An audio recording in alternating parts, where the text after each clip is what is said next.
Hello friends welcome to splendid इडू आमी আজি क्लास 8 मैथमेटिक्स অনুশীলনী 2.2 সমাধান কৰিম।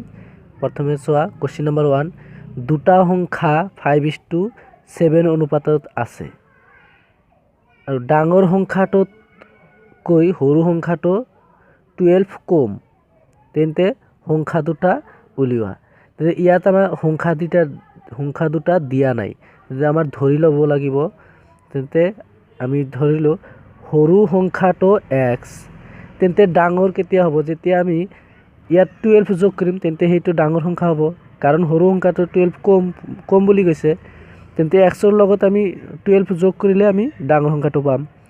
যে সৰু সংখ্যাটো x হ'ব আৰু গতিকে ডাঙৰ সংখ্যাটো x + 12 হ'ব। এতিয়া সব প্ৰশ্নমতে কৈছে যে দুটা সংখ্যাৰ অনুপাত, তেন্তে আমি সৰু সংখ্যাটো x আৰু ডাঙৰ সংখ্যাটো x + 12 পাইছোঁ। কিন্তু এই দুটা সংখ্যাৰ অনুপাত কি দিয়া আছে? 5:7। সো প্ৰশ্নমতে x / x + 12 = 5:7, এইটো প্ৰশ্নমতে হৈছে। তেন্তে এতিয়া আমি বজ্ৰ গুণন কৰিম, দুইফালে কৰিব পাৰা। তেন্তে আমি এইফালে কৰি আছোঁ 7x = 5x + 60।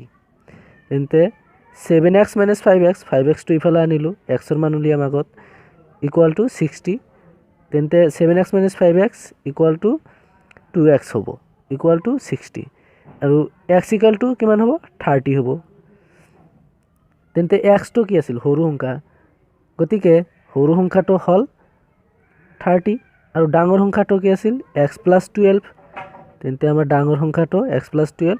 তেন্তে x ৰ ঠাইত আমি 30 বহুৱাই দিম, 30 + 12 = 42। ডাঙৰ সংখ্যাটো হ'ল 42 আৰু সৰু সংখ্যাটো হ'ল 30। Thank U.